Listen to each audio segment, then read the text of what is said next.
Tina told Jesus that Mark would head over to the main library to talk with him. Jesus insisted he would go himself to see Mark. Tina said it would be her pleasure to drive Jesus to Mark. Jesus declined this as well. Tina asked Jesus how he wished to travel to Mark's home. "I'd like to take a bus," Jesus said. "Why? I mean, you'd like to take the bus?" "Please." Tina called the transit authority. They gave her the numbers of the buses he would need to take. First the 16A, then transfer to the 33 South. "How will I know when to transfer?" Jesus asked. He asked, "How will he know when to transfer?" Tina repeated. "The automated voice will announce the connecting bus numbers," the person said. "Do you have money?" Tina asked. The person said it would be $1.75 for the first bus and 75 cents for the transfer. "I don't," Jesus said. "I can usually get by on my looks," Jesus said, looking down at his robe and sandals. "Let's go down to the first floor. We have bus passes at the cash register." Tina got Jesus a bus pass, good for a week. He tucked it into a little cloth sack he wore around his neck. She opened the cash register and gave him 10 singles, 2 5s, 3 10s, and a 20. The cloth sack made another appearance. Jesus thanked Tina. "Are you hungry?" Tina asked. "No," Jesus answered. "What food do you like?" "Mostly Indian stuff," Jesus said. "Do you want a coat or a jacket?" "How cold is it?" Jesus asked. 33, Tina said.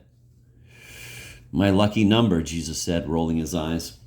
Tina grabbed a large gray woolen North Face pullover from the lost and found closet. It was large enough for 2 Jesuses. Jesus put it on. "May I walk to the stop with you? I'd also like to buy you some socks at CVS. "Yes, thank you," Jesus said. She bought him a pair of thick white socks. Jesus used one of the $10 bills to pay. "Give me a pack of Newport 100s too," Jesus said, rearing his head in the direction of the cigarettes. His face was very serious. The cashier looked at Tina, then looked back at Jesus. "I'm kidding. People pay $12 to taste smoke?" Jesus grinned. The bus arrived at the stop at 1:15 p.m. Tina watched him swipe the bus pass. "Don't forget your transfer for the..." She couldn't believe it was 33. It hadn't dawned on her before.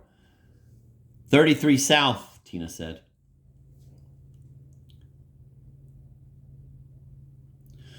"The PA system broken. I'll let you know when we get there," the bus driver said, looking out the corner of his eye, trying not to overthink the holy regalia. Tina was relieved to see him go. There were, including Jesus, 9 people on the bus. Jesus was very superstitious of the number 9. So, as soon as he sat down, he said a quiet prayer. Of the 9 people, 2 were sleeping. Jesus took some consolation from this.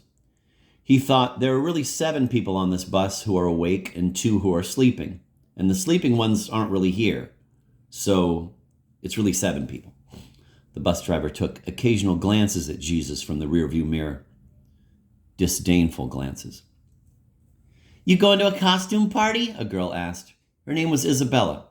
She was 23. She was from Provincetown. She was chewing gum. "I am not," Jesus replied with a warm smile.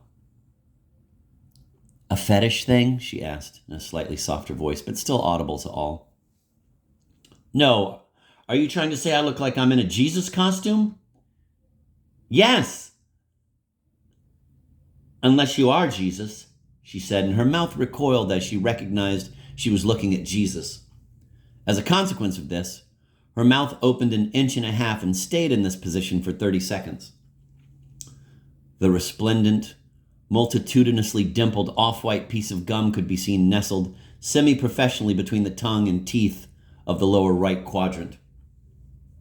During that 30 seconds, the bus bell was rung for a stop, and when the bus did stop, a half-full 16-ounce can of Narragansett beer came rolling from the back of the bus and hit Jesus on his left sandal, discharging a small splatter of warm beer onto his thickly socked ankle.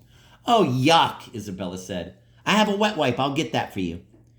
She wiped at his stained sock until it was saturated with cleaning fluid over the light brown stain. "That'll come out completely in your next wash," Isabella assured. "Is this the second coming?" "No," Jesus replied, "just touching base." "Oh, cool. So nothing really serious. The good people aren't going to get sucked up and leave the bad people to get chased around by demons and monsters and the four horsemen?" "No, that's never going to happen. By the way, John, the guy who wrote the book of Revelations, he always wrote in the mornings when he was hungover. I visited his home once. He hated himself. He didn't have any mirrors in his house. He couldn't bear the sight of himself. That book is it's pure bark, no bite. But hey, if it gets people to be nice, any means necessary," Jesus said dismissively. "Mansard Boulevard, transfer here for the 77B and the 33 South," the bus driver said.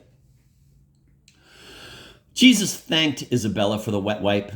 He walked to the front of the bus. The bus driver watched him in the big rearview mirror as he walked up the aisle. He was happy to see him go. Relieved, not happy. He was never happy. Bus drivers are miserable people. Second only to corrections officers. The 33 South was at present commandeered by a woman named Maggie Sanchez. She was a sweet, happy, loving person who always had her family in mind first, friends and family. She figured if everyone was that way, the world would be a pretty sweet place. So, turns out I was wrong about bus drivers. "Oh, wow, hi," Maggie said, taking in the full visage of his immortal holiness. "You're glowing," Maggie said, experiencing a small rapture, a personal rapture, not that craziness Isabella laid out a few lines ago. "Not too much, I hope?" Jesus asked, scrunching his face a bit. "Oh, no, just right. Where are you headed?" It's so funny I'm sorry, Kelly, but as I read this, I realize that I actually use Sasapana Street. "Oh, no, just right. Where are you headed?" "Sasapana Street," Jesus said. "Okay. It's about 15 minutes. I wish I could chat with you. I got to get all these people to their destinations safely." "I recognize you as a good, completely genuine person. If you'd like, I'll set aside some time to talk with you. Just say, 'Jesus, it's Maggie from the bus,' and I'll be available." "Oh, thank you. 'Jesus, it's Maggie from the bus.'" "Yes," Jesus said. You have to say it out loud. Some people think I mean they just have to think it. Say it out loud. But don't say it, please. Don't say it until you are ready and truly available. With this, Jesus took a seat. The bus merged into traffic. Jesus watched the town of New Bedford through the windows of the bus. A dark champagne tint seemed to coat the whole city. "If I didn't live in heaven, I'd live in New England," Jesus said to himself. There were 16 people on this bus. Jesus counted them. He always counted groups of 20 or less. This was one of his things. Maggie was thinking of what she might want to talk to Jesus about. She couldn't come up with anything. She would ask her friends and family, but she had to make it snappy. She didn't want Jesus to think she had to come up with thought-provoking topics, that she was brainstorming and, quote, phoning a friend, end of quote, like in a game show. How long could she wait to call him? This was a heavily fogged realm of etiquette. Oh my God, what if he knows I'm thinking all this right now? Jesus exited at his stop and told Maggie he looked forward to hearing from her. Mark was just arriving at the bus stop to meet Jesus. They walked unhurriedly, verging on languishingly. Mark inquired about the traction on Jesus' sandals and was assured it was very good. Mark wondered where Jesus got his sandals, but decided that the question was too superfluous to ask. Then he wondered if Jesus knew he was thinking that just then. Mark decided to just come right out with it, plump and plain, and ask if Jesus knew his thoughts.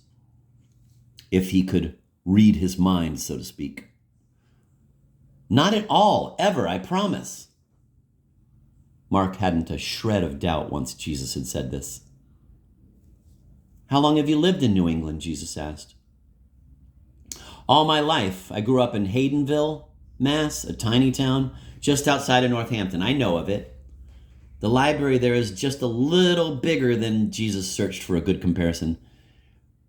My pinky finger, Jesus held up his pinky finger, the left one, and they both grinned. What are your favorite books? Jesus asked. I'm all about Nabokov.